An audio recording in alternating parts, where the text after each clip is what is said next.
Alright guys, Darren from FBA Elite and welcome back to another video. So this week there has been another announcement which will impact all Amazon FBA sellers. So I want to run through that in this video and also explain to you why I'm not going to blame Amazon for this one and why I believe the blame lays elsewhere. But first of all, let's take a look at the initial announcement, then I'm going to jump into some more detail to show how that actually impacts us FBA sellers. And then we'll come back to why I don't blame Amazon for this. So the announcement itself is with regard to the digital services tax, which has been recently introduced in the UK. I think it was in April 2020 it was introduced.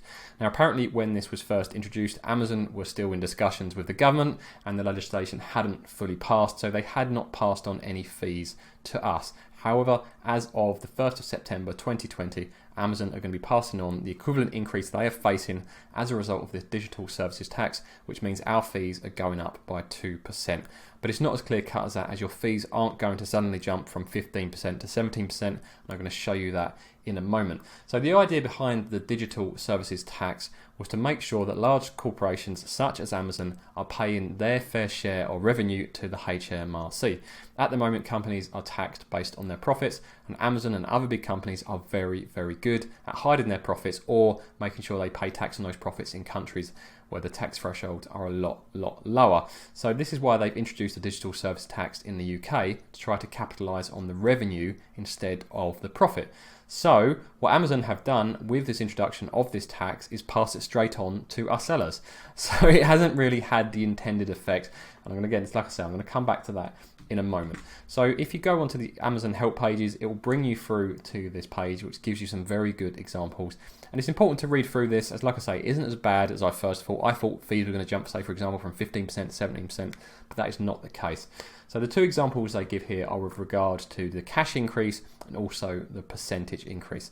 So when you're selling on Amazon, there are three major fees that you need to be aware of as an FBA seller. You have the referral fee, the fulfillment fee, and your storage fees. Now how you calculate this increase will depend on which fee you're looking at. For example, with your fulfillment fee and your storage fee, Amazon are treating it as a cash value and then give you an example based on that. So for example, if you were paying £2.27 as a fulfillment fee to sell a product, that would increase by 2% to £2.32. So that would go up 5p. If you were being charged maybe £3 and it went up 2%, that would be 6p. So it would go from £3 to £3.06. So that is how that is going to work with regards to cash value fees, such as your fulfillment fee and your storage fees. However, with things such as your referral fee, which is currently usually charged at 15% for most categories, there are some categories where it's not 15% for the majority of sellers and the majority of products, it will be 15%.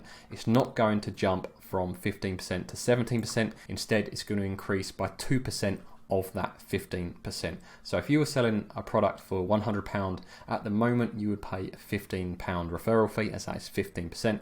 As of the 1st of September 2020, this will increase by 2% or 30p. So it's 2% of the 15%, not 17% in total. So hopefully that makes sense. So like I say, the increase isn't as bad as I first thought, and reading through this help page is really, really useful. And what I'll do, for those of you that do not have Seller Central access, I'll just scroll down so you can see the rest of the article. You can pop the video on pause and read through this in your own time.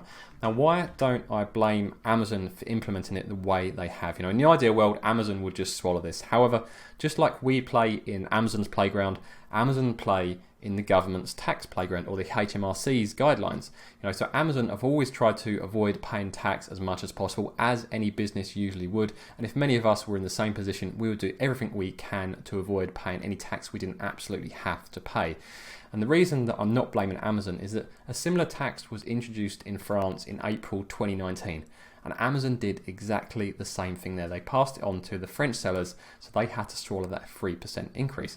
So the UK government didn't introduce our version of this tax until 1 year later. So they had all of that time to see how it had been implemented in France, how Amazon reacted, and they knew full well in advance by introducing this tax, it was going to be passed on to us sellers. So it feels like the government have only really introduced this tax to be seen to be doing something about these big corporations, but not actually too worried about the revenue it will generate. You know, if you look at, this is from the HMRC website, This tax was designed for companies that have a global revenue of over 500 million, of which 25 million was generated in the UK. Now there's probably very few FBA sellers that are generating over 25 million of revenue within the UK. However, we're the ones that end up paying this tax. So it's unlikely the government are going to change this. Hopefully, if we can raise some awareness, they may re-look at it. But based on what's happened in France and the fact we've introduced ours years later with the same faults, this is something we're going to have to suck up. And if they do introduce the UK online tax, which is something else they're thinking about, that could be another 2% on us as well. But I'm sure that'll be something that will come in a year or so, and I'll make another video on that. So what do you guys think? Do you think this is Amazon's fault and they've been unfair in the way they've implemented it, or are they just working within the HMRC's framework and kind of bending the rules as they always do, and the fault lays at the door of the government for making such poor policies? Let me know in the comments, or head over to FBAelite.com, start a thread over there, and we'll have a chat about it. If you guys have found this video useful, make sure you like, subscribe to the channel, and I'll see you guys in the next video.